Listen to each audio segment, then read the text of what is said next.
grande expérience avec des hauts et des bas, hein, soyons très honnêtes, mais une grande expérience professionnelle, une expérience de vie. Voilà, c'est un chantier de longue haleine, hein, 8 mois sur un chantier d'espace vert, c'est peu courant. Et 8 mois de vie avec des personnes qui ne se connaissent pas, c'est aussi peu courant. Donc une fierté, voilà, une belle fierté, une fierté du résultat accompli, concret et humain au final. On a eu notre diplôme grâce à ce chantier-là et grâce à nos formateurs qui nous ont formés.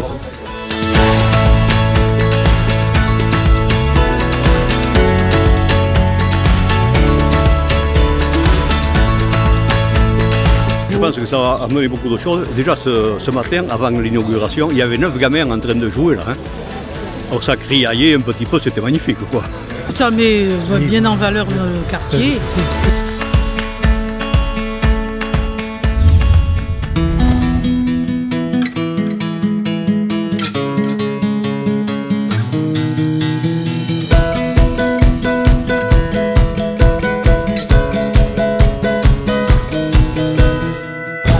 J'ai créé l'association Libre Cueillette pour promouvoir les jardins partagés sur Anglette.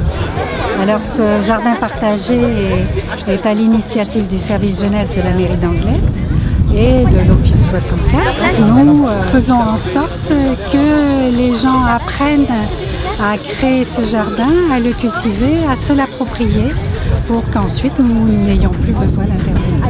Et du coup, ça commence à prendre de l'ampleur et on est très content parce que tout le monde joue le jeu. Donc c'est très important. Je vais faire un lieu de convivialité entre l'EHPAD et l'association de quartier pour qu'il y ait des rencontres, des échanges intergénérationnels et de la vie, quoi. Du coup, en fait, c'est un projet qui a été fait parce qu'on trouvait que les anciens quartiers ne bénéficiaient pas des mêmes offres que les nouveaux quartiers. C'est vraiment convivial, ça permet aux habitants de resserrer les liens entre eux et ça permet aux enfants de découvrir la nature et le jardin en général.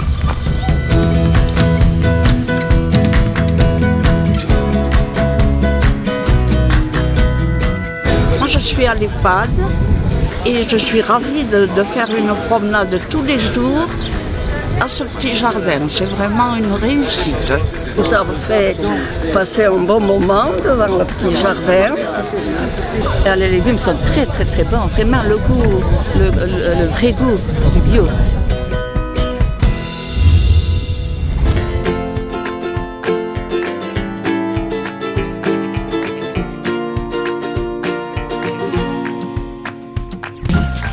Alors dans le cadre de la démarche zéro pesticide menée par la ville d'Anglette, nous avons construit un projet scolaire avec l'inspection de l'éducation nationale et le service jeunesse de la ville, donc qui a été proposé à différentes écoles au niveau cycle 3, donc CE2 et CM1.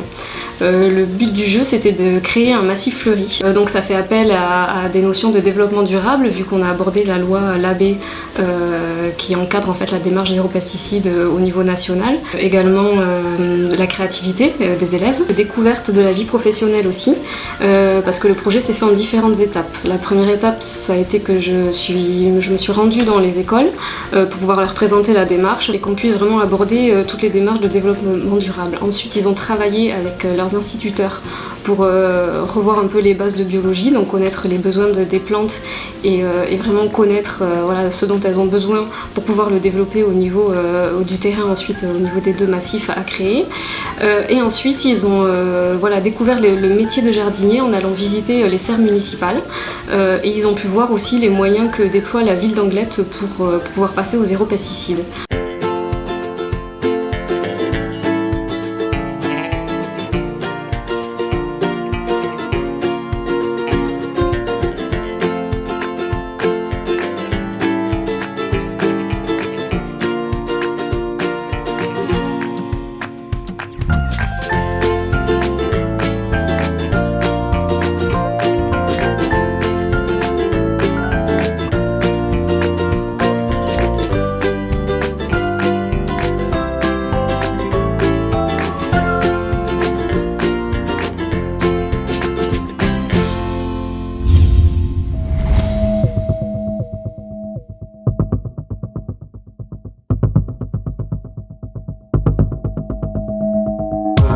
Depuis avril, nous avons emménagé avec la police nationale dans des locaux communs, des locaux tout neufs qui nous ont permis de mutualiser et l'accueil et la salle de réunion. Ça a permis à chaque agent déjà d'avoir ou des bureaux pour faire les procédures lorsqu'ils rentrent de patrouille. Également par rapport au fait de la mutualisation avec la police nationale, donc de faire des patrouilles communes, de pouvoir répondre à toutes les demandes de fichiers divers et variés.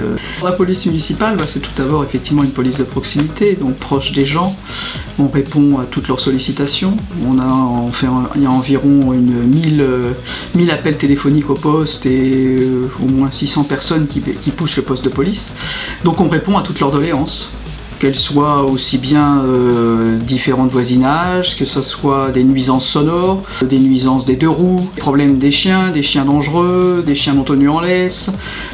Et puis les agents patrouillent sur toute la commune et là ils sont aussi régulièrement requis par différents usagers pour des problèmes divers et variés. Ce qui est la mission première de la police municipale, c'est de faire respecter la tranquillité, la sécurité et la salubrité publique. On s'occupe aussi également des opérations tranquillité vacances, toute l'année, c'est pas que l'été.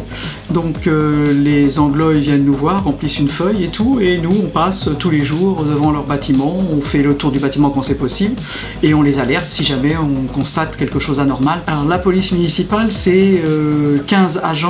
Alors l'été, on est renforcé par 12 assistants temporaires de police municipale ou agents de surveillance de voie publique. Ils renforcent un peu les patrouilles et surtout ils sont sur le littoral afin de respecter toute la réglementation du littoral.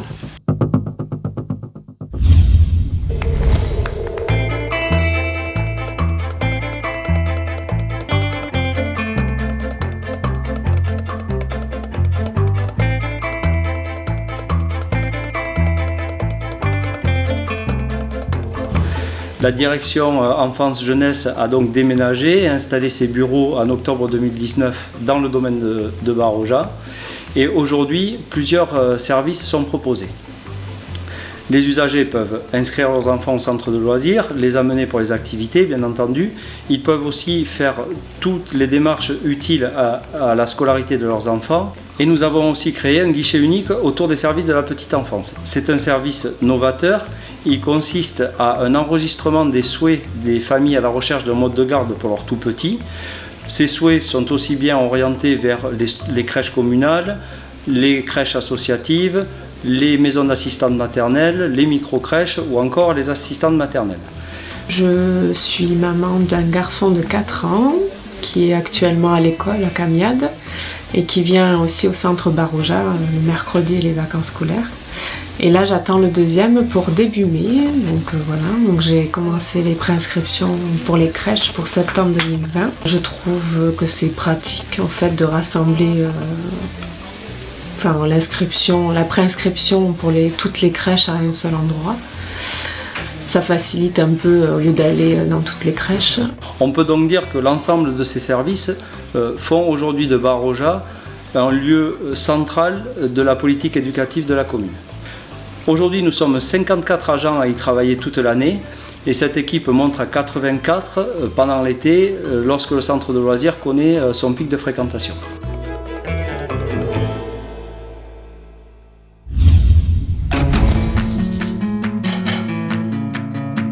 Oui, la municipalité d'Anglet a eu l'opportunité de récupérer 300 mètres carrés de locaux qui étaient auparavant occupés par la trésorerie d'Anglet.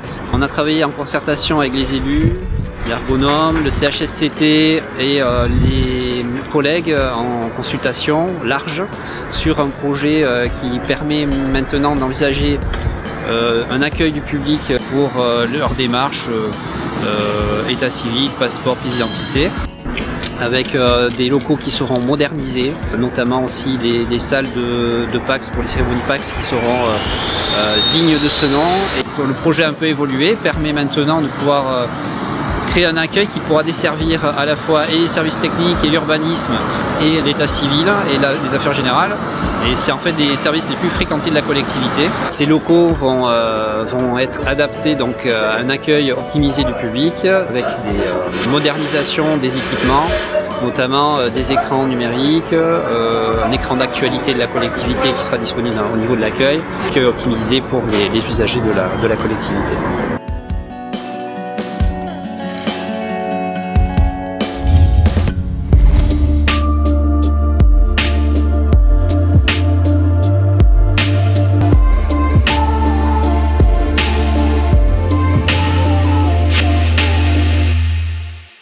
Nous venons de terminer notre audit tourisme qui nous a permis de faire un diagnostic de la destination, mais également un diagnostic des services de l'Office de tourisme. Suite à ça, on a défini 8 grands axes. 7 concernent la ville et le dernier axe concerne véritablement l'Office de tourisme avec une nouvelle stratégie et un plan d'action qui va être décliné dans différents services. Donc l'Office de tourisme met en place des offres au niveau de la billetterie, au niveau des activités de séjour, de visite, des offres de transport. Et ces offres-là sont visibles pour toute personne qui vient en séjour, mais également pour les anglois qui sont à la recherche de bons plans, d'idées à faire pendant les vacances. On va également décliner toute une stratégie au niveau de la notoriété. On met en avant, au travers d'un nouveau bloc de destination, des expériences qu'on peut vivre quand on est à Anglet, comme le surf par exemple, qui fait partie du positionnement que nous avons défini. Et on a mis en place quelques goodies, c'est-à-dire ce sont des produits signés Anglet. Pour l'avenir 2020, on envisage une véritable boutique de destination. Pour cela, on s'est appuyé de questionnaires qu'on a mis en place à travers l'accueil.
La patinoire est ouverte 7 jours sur 7. De 6h30 le matin jusqu'à 23h30. Ouvert aussi les jours fériés. Et tous les week-ends. Elle est composée de 18 agents qui sont en roulement sur les amplitudes horaires.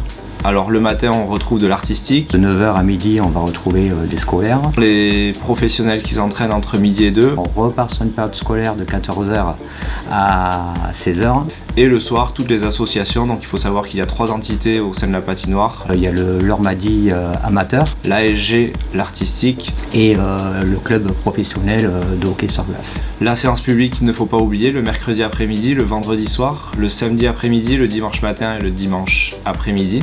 On est sur une moyenne de 100 000 personnes par an.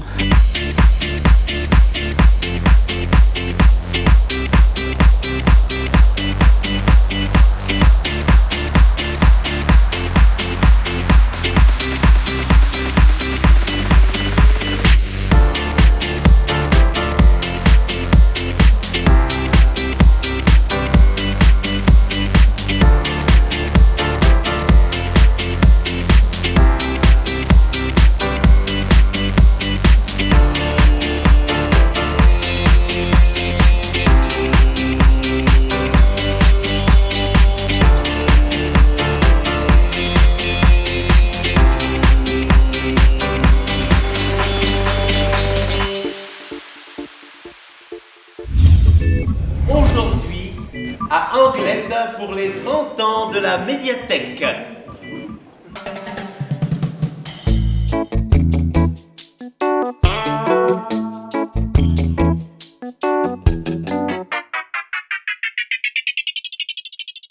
Ça fait 6 ans que je viens à la bibliothèque. 2 mois à peu près. 15 ans. Depuis 4 ans. Ça va faire 3 mois. Depuis à peu près 4 ans. Ça fait bien 5-6 ans que je viens.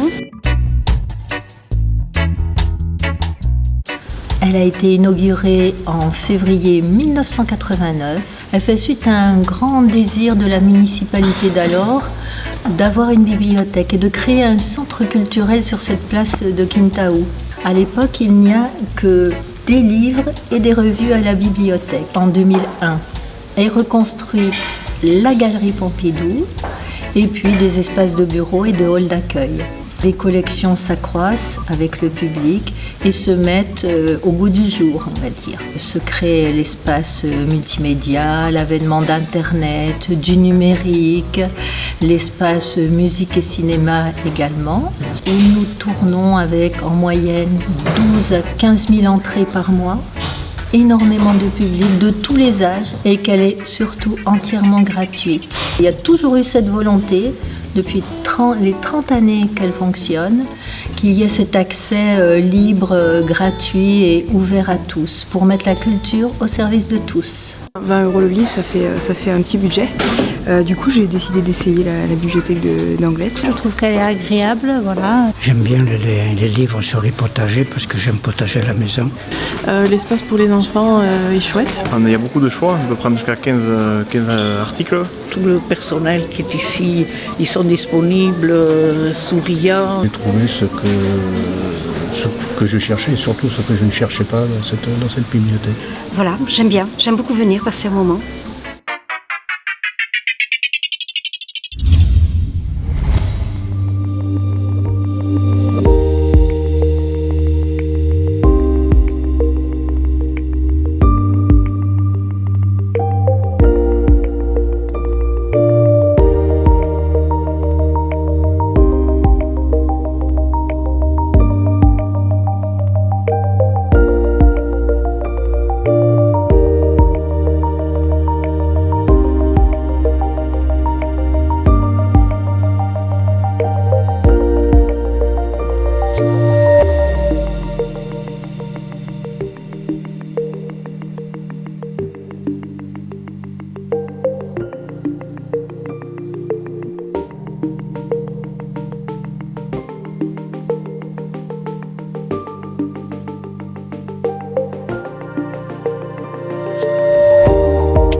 Yeah, Tom first brought me here when I was 17 years old, kind of as a sponsors agreement.